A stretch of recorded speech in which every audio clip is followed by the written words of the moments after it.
With so many options, why choose Arizona State University? For me, the only online option was ASU because of the quality. Their faculty was really involved with their students and care about your personal journey. The dedication to my personal development from my professors, that's been extremely valuable to me. Earn your degree from the nation's most innovative university. Online. That's a degree better. Explore more than 300 undergraduate, graduate, and certificate programs at asuonline.asu.edu.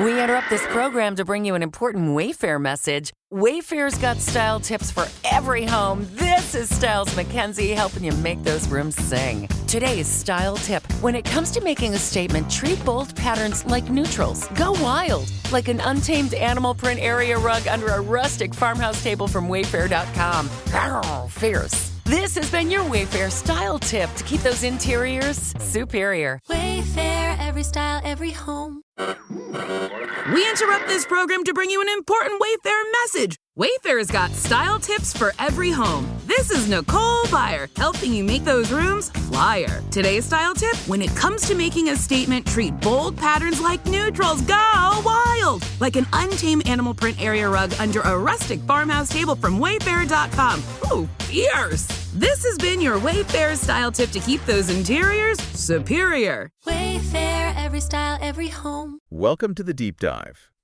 Look, forget endless scrolling, forget feeling overwhelmed. We've done the legwork for you. We have. We've taken a really deep dive into a big analysis covering the digital world, and we're pulling out the 10, dominant forces that are basically reshaping the internet right now. Mm-hmm. Think of this as your fast track to getting properly informed about what's really driving things. Exactly. We're basically boiling down a huge amount of info here. The aim is to give you a clear picture of these interconnected trends and maybe more importantly, why they actually matter to you.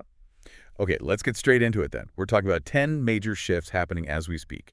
First up, we'll unpack the absolute dominance of short-form video. Can't avoid it. Right. Then we'll get into the fascinating rise of AI-generated content and what it can do now. We'll also look at how social media is becoming this, major shopping hub. Yeah, and the pull of those really specific online communities, the niche ones. And beyond the stuff you see right on your screen, we're looking at the underlying tech, too.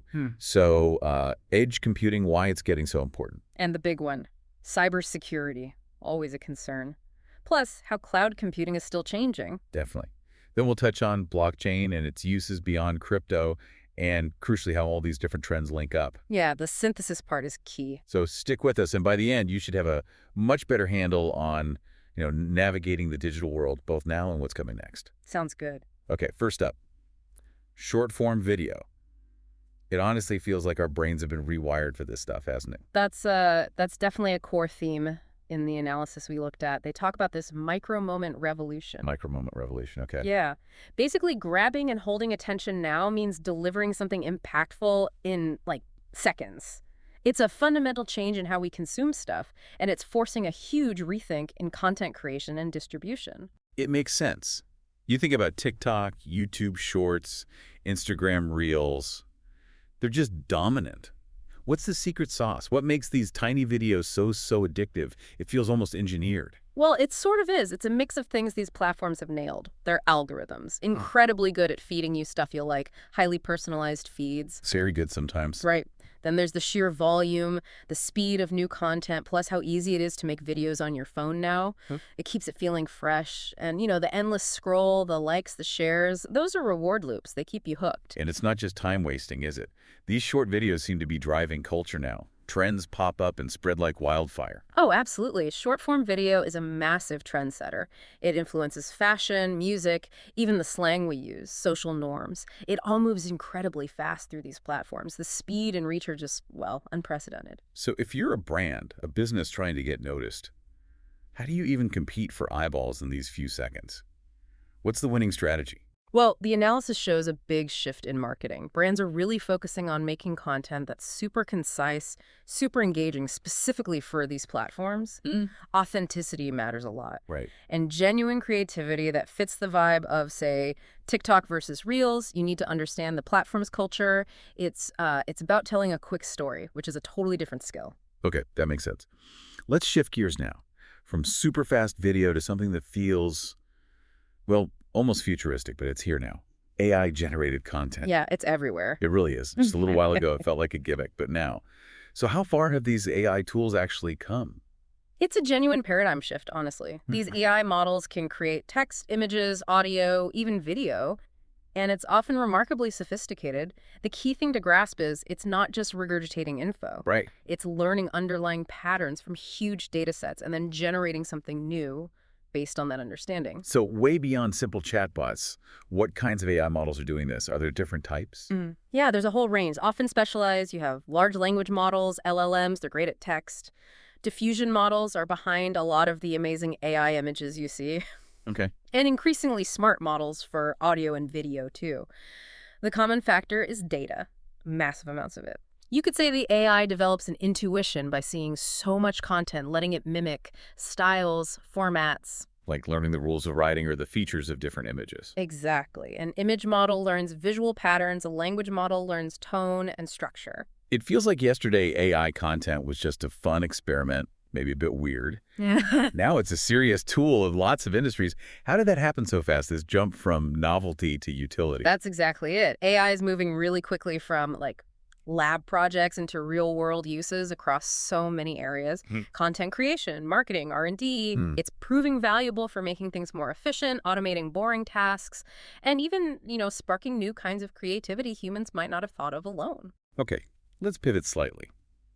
Thinking about how we buy things online, our social feeds seem less like just places to chat and more like storefronts now. Yeah. What's behind this rise of social commerce? Well, it's been a gradual thing, this merging of social platforms and e-commerce features. But it's really taken off. People spend so much time on social media Sure. that wanting a smoother, easier way to shop right there just makes sense. It removes the friction, from seeing something you like to actually buying it. So it's basically meeting people where they already are. Makes sense. Yeah. What else is pushing it forward? A few things. The platforms themselves are getting way more sophisticated, adding more shopping tools. Then there's the power of influence creators, friends recommending stuff. That drives purchases. Right, social proof. Exactly. And people seem to want a more, interactive or engaging shopping experience than just browsing a standard e-commerce site. Which platforms are really leading this? Who are the big players making social shopping happen? Instagram, TikTok, Facebook. They've invested heavily. They have things like shoppable posts you can buy directly. Yeah, I've seen those. Live shopping events, too, creating that urgency. Integrated checkouts. It really blurs the line between just scrolling and actually buying something. For us, the consumers, what's the main appeal? Why buy through a social feed instead of going to a website? Convenience is huge. Discovering something and buying it without leaving the app, that's very smooth. Definitely. Trust is another factor, maybe seeing an influencer you follow use it or seeing comments from other buyers. And yeah, it can just feel more dynamic, more visual than a typical online store. Okay, and flipping that, for businesses, Yeah. why should they focus on social commerce? What's the business reason? It's pretty compelling. You're reaching the customers right where they hang out most. Right. You can tap into that direct connection, potentially higher engagement. It opens up new sales channels, lets you build your brand through more maybe authentic interactions, and you get real-time feedback on what people like. Okay.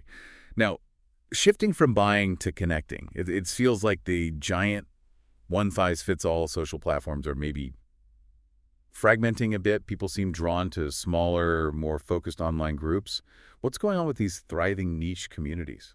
The analysis calls it a kind of reorganization of the digital public square. People are moving towards more specialized spaces online, places that really cater to their specific interests, maybe moving away from the noise of the big platforms. It's amazing how specific some of these interests are.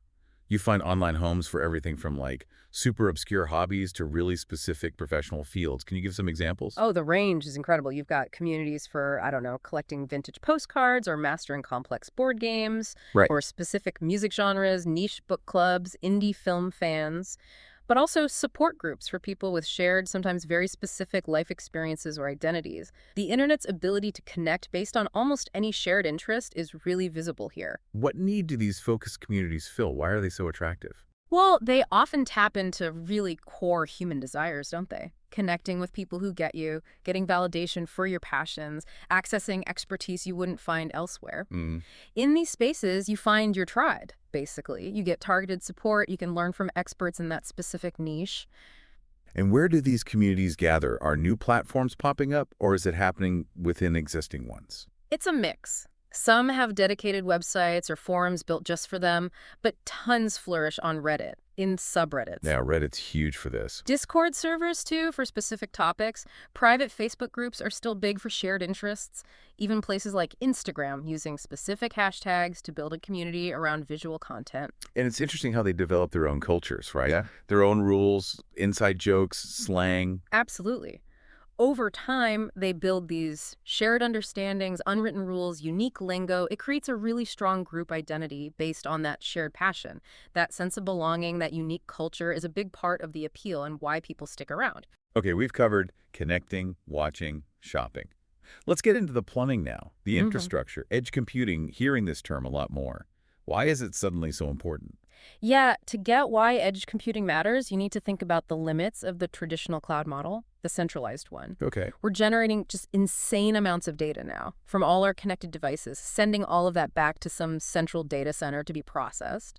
Well, it causes delays, latency. Right, the lag. Exactly. And bandwidth issues, costs for transferring all that data, it adds up. So edge computing is about moving the processing closer to where the data is actually made, out at the edge of the network. What's the core idea? Precisely. It's about putting computing resources, servers, storage, networking much nearer to the devices and sensors generating the data. It's a distributed setup, allowing more processing and analysis to happen locally. And the big win from having it nearby is...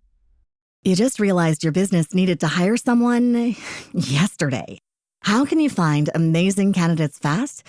Easy. Just use Indeed. Stop struggling to get your job post seen on other job sites. With Indeed sponsored jobs, your post jumps to the top of the page for your relevant candidates, so you can reach the people you want faster. According to Indeed data, sponsored jobs posted directly on Indeed have 45% more applications than non-sponsored jobs. Don't wait any longer. Speed up your hiring right now with Indeed. And listeners of this show will get a $75 sponsored job credit to get your jobs more visibility at Indeed.com/kidsandfamily. Just go to Indeed.com/kidsandfamily right now and support our show by saying you heard about Indeed on this podcast. Terms and conditions apply. Hiring? Indeed is all you need. Less delay. Yep. Reduced latency. Why is that such a big deal? Reduced latency is absolutely critical for more and more applications. Think about things needing real-time reactions. Like autonomous vehicles needing to brake instantly. Industrial robots needing immediate feedback. Augmented reality needing to feel seamless. Even tiny delays in processing can be a huge problem, even dangerous. Edge cuts down those delays dramatically by processing data close to the source. Faster decisions, faster responses. The analysis also mentioned efficiency filtering data at the edge. How does that save bandwidth and money? By processing data locally, right there at the edge, the system can figure out what's important and what's not. Oh, got it. It can filter out the noise, the redundant stuff, before sending anything up to the main cloud. This massively reduces the amount of data clogging up the network, saves bandwidth, and lowers costs for data transfer and cloud storage. And beyond speed and efficiency, it sounds like edge also means more reliability, more autonomy. How does spreading out the processing help that? Yeah, because edge devices can often operate independently, at least to some extent. If the connection back to the central cloud drops out, which happens, the edge device can keep running, keep processing data locally. This ability to work autonomously makes the whole system more resilient, less likely to go down completely just because of one network issue. Critical operations aren't totally reliant on that central link. Okay, switching gears again. But it's unavoidable. We can't talk about the internet today without talking cybersecurity. The analysis hammered this home. It's still a massive, major concern. It feels like new threats pop up constantly.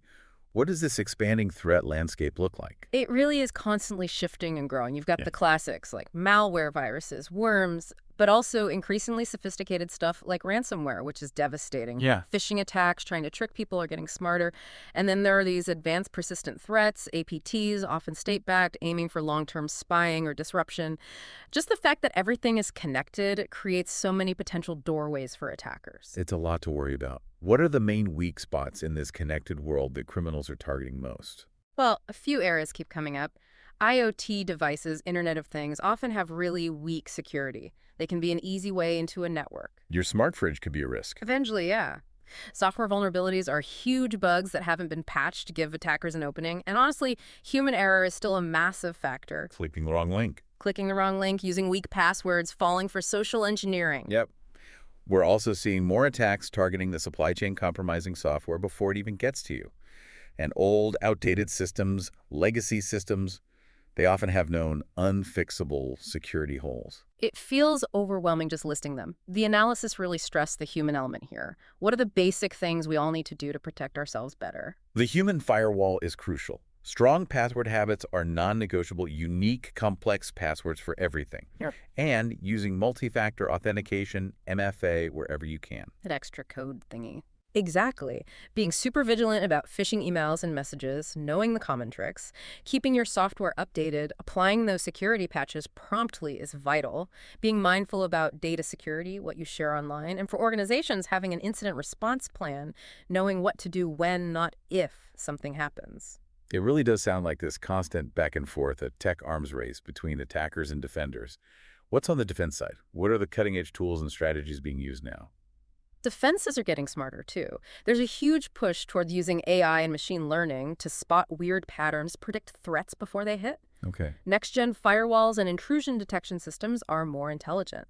Endpoint detection and response, EDR, gives much better visibility into what's happening on individual computers or phones. Same systems collect security data from all over an organization to find correlations. Threat intelligence platforms share info about near attacks. And people are even exploring blockchain for certain security applications. Okay, let's loop back to the cloud. It's the backbone for so much of this, but the analysis says it's still evolving quite a bit. What are the big trends shaping cloud computing now? Yeah, the cloud isn't static. It's matured a lot. We're seeing more hybrid cloud setups companies mixing their own private infrastructure with public cloud services. Makes sense. Best of both worlds sometimes. Right. And multi-cloud strategies are common now, using services from AWS, Azure, Google Cloud, maybe others. That helps avoid getting locked into one vendor, lets you optimize costs, and boosts resilience.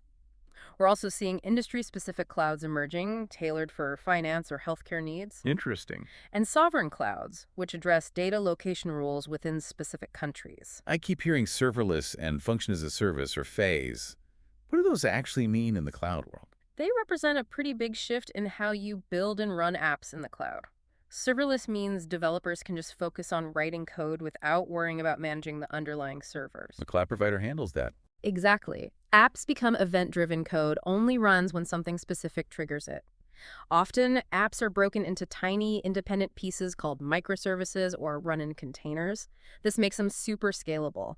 And a big plus is costs you often only pay for the exact compute time you use. Very granular. And AI and machine learning seems like they're deeply tied to the cloud now. Oh, completely. The cloud is basically the place where most AML development and deployment happens now.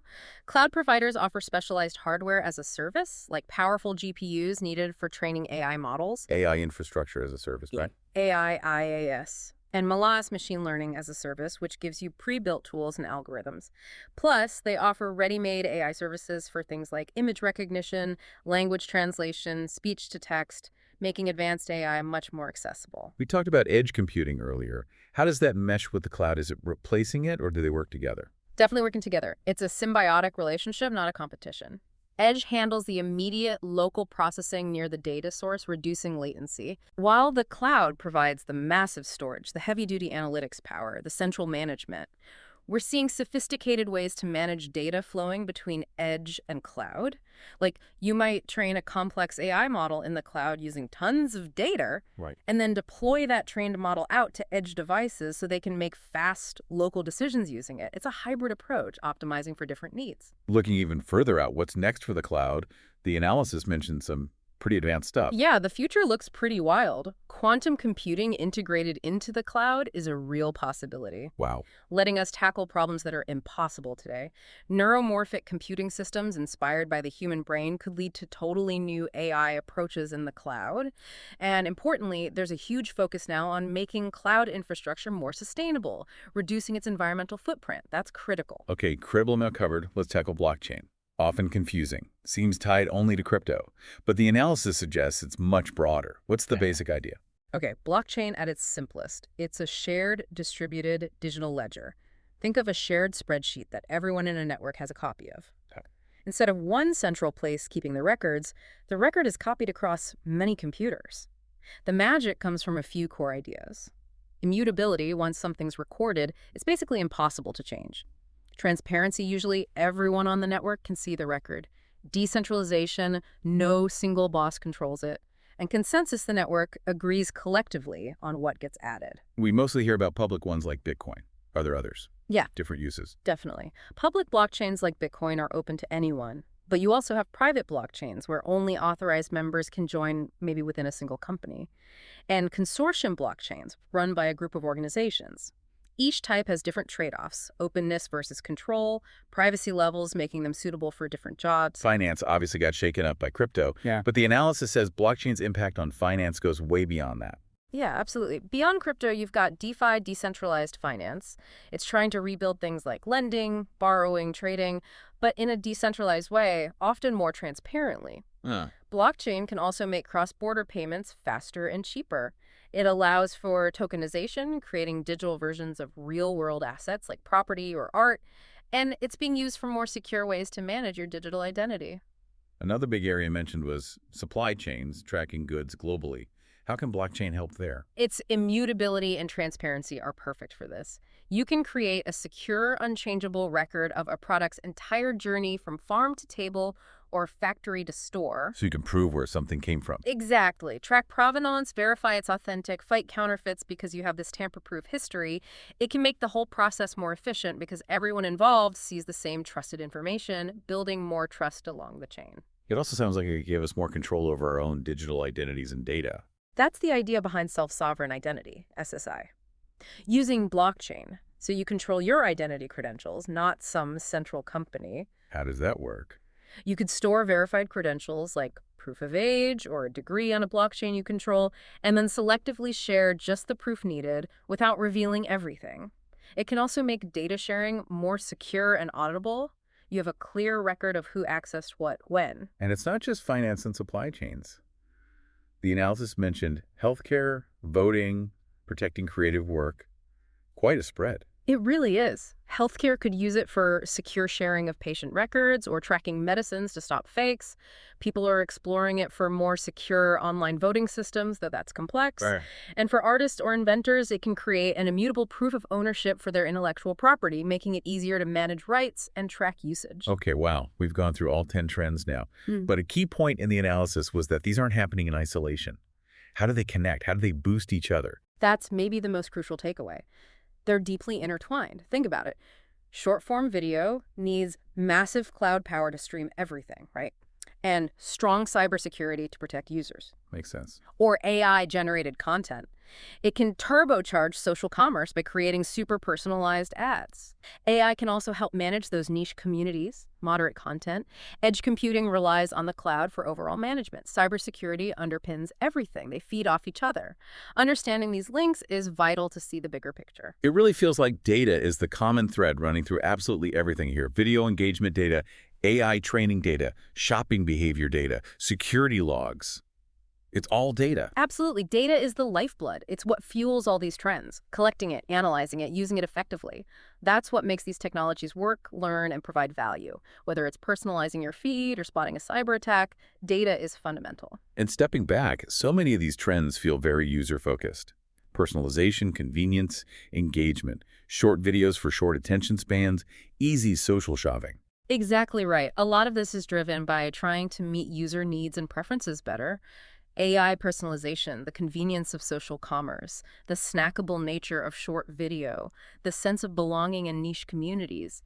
It all points towards a more user-centric digital world. And none of it works without the nuts and bolts, the infrastructure. Yep. Scalable cloud, fast edge computing, strong cybersecurity. They're the invisible foundations holding it all up. Couldn't have said it better. That robust, secure infrastructure is the absolute bedrock. Without reliable cloud power, efficient edge processing, and vigilant cybersecurity, none of these exciting trends could really take off or reach their potential. So after this massive deep dive covering these 10 huge digital forces, what's the bottom line? What should we as listeners trying to make sense of this complex digital age really take away? I think the main takeaway is just the sheer momentum here. These aren't just passing fads. They are fundamental interconnected shifts that are reshaping our online lives and, frankly, the world. They're disruptive, yes, challenging old ways of doing things, but they also offer incredible opportunities for innovation, for growth, for connection. Having that holistic view, seeing how they link together, is going to be so important for everyone, individuals, businesses, governments, navigating what comes next. It really does feel like a turning point, how we interact with tech and each other. Yeah. These aren't just online changes, they're societal changes too. Precisely. And as we all live through this evolution, staying curious, being willing to learn and adapt is key.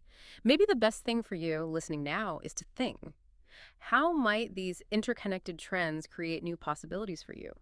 In your work, your hobbies, how you connect with the world? What opportunities do you see emerging from this mix of technology and human behavior?